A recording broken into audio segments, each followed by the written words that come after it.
Imagine waking up to find a hole drilled in your wall, and not just any hole. This one's for someone to steal your Wi-Fi. Sounds insane, right? But that's exactly what happened to me when my neighbor, a Karen of all people, decided to tap into my internet without asking. I mean, who does that? She actually drilled into my wall so she could get a free Wi-Fi connection without any shame or hesitation. Now, here's where it gets interesting. At first, I thought about just confronting her, but then I had a better idea. What if I made her regret ever thinking she could mess with me? That's when I came up with the perfect, devious plan. What if I could mess with her Wi-Fi, but in a way that she'd never see coming? So I went ahead and installed a signal jammer. But not just any jammer. This one plays something completely ridiculous. Imagine trying to get work done or stream Netflix, only to hear random goat noises blasting through your connection. The look on her face when she realized what was going on. Absolutely priceless. But that's just the beginning. Stay tuned to find out how this crazy situation unfolds. You won't believe what happened next. It all started when Karen moved in next door. At first, she seemed like your typical neighbor, always friendly, always waving. But as time went on, it became clear that she wasn't just another quiet resident. She started getting more and more entitled, asking for favors here and there. It was little things at first, like borrowing sugar or asking to use my lawnmower. But then one day, she knocked on my door and asked to borrow my Wi-Fi. I didn't think much of it at the time and agreed, though I made it clear that it was a one-time favor. A few days later, she knocked again, this time asking if she could use the Wi-Fi for a longer period, since she was working from home.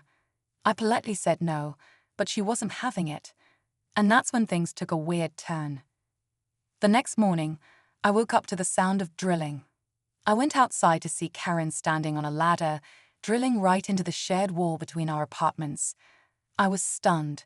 She had actually drilled a hole, not just for the Wi-Fi cable, but to install a permanent connection. I stood there, frozen for a second, wondering how someone could be so bold and disrespectful. At that moment, something inside me snapped. Enough was enough. That's when the idea of the jammer hit me. I stood there, staring at the hole in my wall, trying to process what had just happened. Karen didn't even acknowledge me at first, as if it was perfectly normal to invade someone's space like that. The whole thing felt like a punch to the gut. She was taking advantage of my kindness, completely disregarding boundaries. My initial thought was to yell, to storm over and demand she fix the damage. But I knew it wouldn't stop there. She'd probably just make up some excuse and act like she was entitled to the Wi-Fi anyway. I had to think fast. That's when I remembered hearing about Wi-Fi jammers online. The idea seemed ridiculous at first. How could something like that actually work? But the more I thought about it, the more it made sense. If I could cut off her internet access, maybe I could finally teach her a lesson. But not just any way. No, I wanted to make sure she never thought about taking advantage of anyone again. That's when I decided on the goat noises. The moment I got the jammer set up, I couldn't help but laugh. It felt good, like I was finally gaining control of the situation. But things weren't as simple as I thought. The first day I activated the jammer, Karen seemed oddly calm. Her Wi-Fi was definitely out, but instead of freaking out, she was just staring at her router, puzzled. Then I started hearing strange things coming from her apartment, odd sounds, like something heavy being thrown or loud banging. Was she onto me? Had she figured out it was me messing with her? I couldn't be sure. Every time I peeked through my window, I only saw her pacing around, staring at her router like she was on the verge of a breakdown. It didn't help that every time her Wi-Fi dropped, she'd start hearing those ridiculous goat noises. The look of confusion and frustration on her face was enough to make me chuckle, but part of me was getting worried. What if she retaliated? What if she escalated things even further? The tension was building, and it felt like I was sitting on the edge of a powder keg, waiting for it to explode. As the days went by, the situation between Karen and me grew more tense. I could feel her eyes on me every time I left my apartment. She would give me these cold stares, almost like she knew something was off. But what could she possibly know? The jammer was working perfectly. Every time she tried to reconnect to her Wi-Fi, those bizarre goat noises would fill the air, making it impossible for her to get any real work done. I almost started to feel a little bad for her. But then I remembered that hole in my wall. She had crossed the line first. But then things started to shift. One evening, just as I was about to activate the jammer for another round of chaos, I noticed something different. Karen wasn't pacing around her apartment anymore. She wasn't trying to fix her router or looking confused. Instead, I heard muffled voices coming from her side. It sounded like she was talking to someone who was definitely not a friend.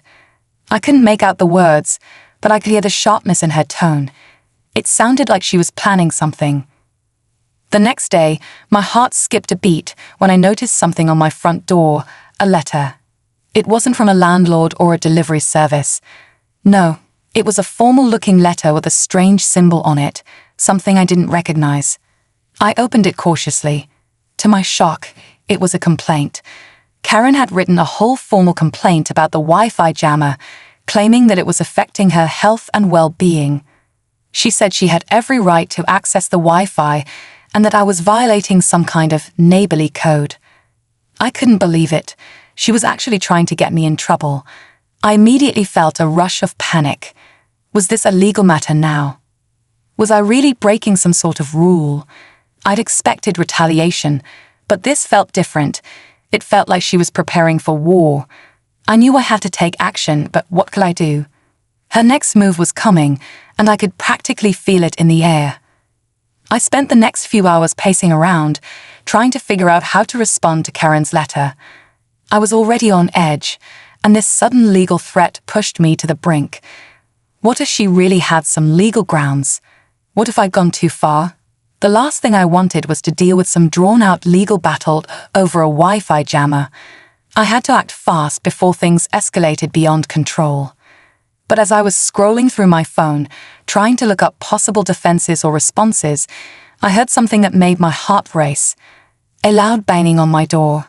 I froze. I wasn't expecting anyone, especially not Karen. Slowly, I walked to the door, my mind racing with possible scenarios. Could she be here to confront me? Or was this something even worse? I opened the door cautiously, and standing there, not with the angry face I had expected, but with an almost smug grin, was Karen. Behind her was a guy I didn't recognize. Tall, dressed in dark clothes, looking like he stepped out of a spy movie. "Hey there," Karen said, her voice unnervingly calm. "We need to talk." Before I could say anything, the man behind her stepped forward. "We've been trying to fix this issue, but you forced our hand. You really shouldn't mess with people who know what they're doing." I was confused and a little scared now. "What do you mean?" I asked, my voice shaking. Karen smiled, but it wasn't a friendly smile. "I figured out your little trick with the jammer. Cute, but I'm not the only one you're messing with now." I had no idea what she was talking about. What could she possibly mean? The man reached into his bag and pulled out a small, sleek device. I recognized it instantly, a more powerful version of the jammer I'd been using.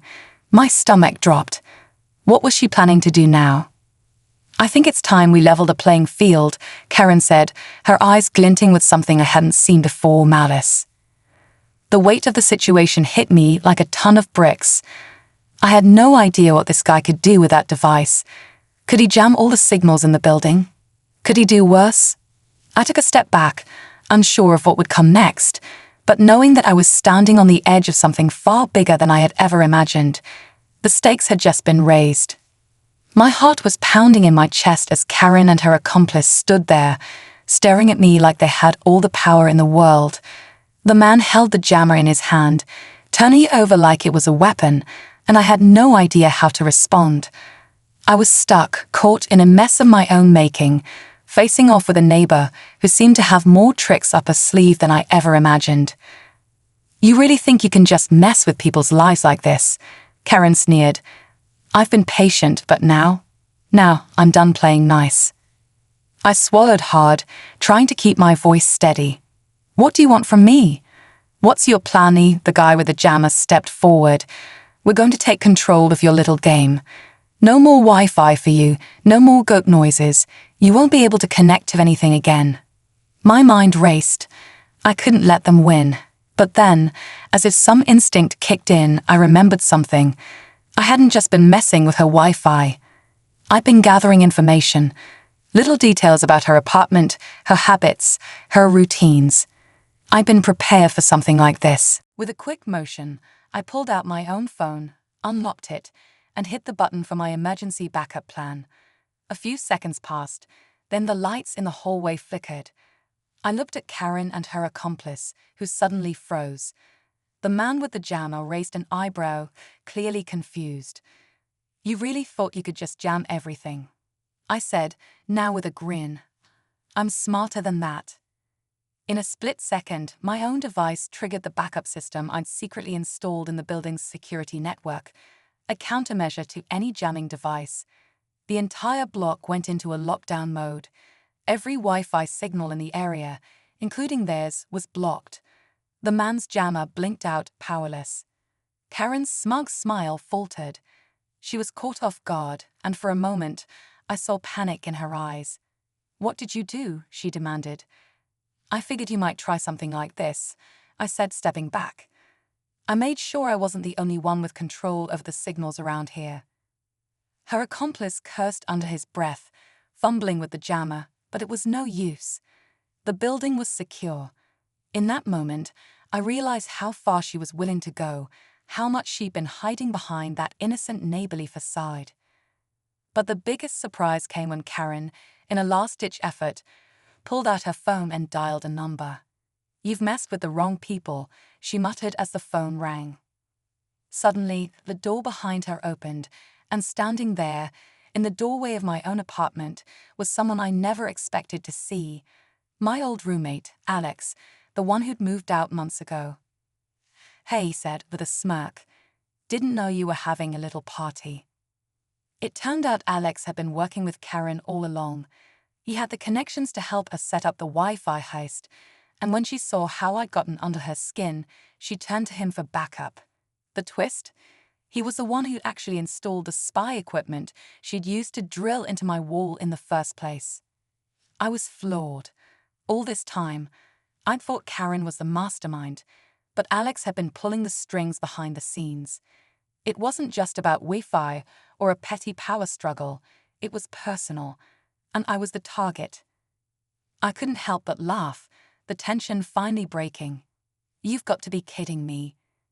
The situation was far from over, but for the first time, I felt like I had the upper hand. The game wasn't over yet, but I was ready for whatever they threw my way. The shock of seeing Alex standing there, with Karen by his side, made everything click into place. He'd been the one orchestrating the whole thing from the start, using Karen as a pawn in his game. I couldn't believe I'd been played like that. But instead of letting the anger take over, I kept my cool. I turned to Alex and said, "So you were behind this all along?"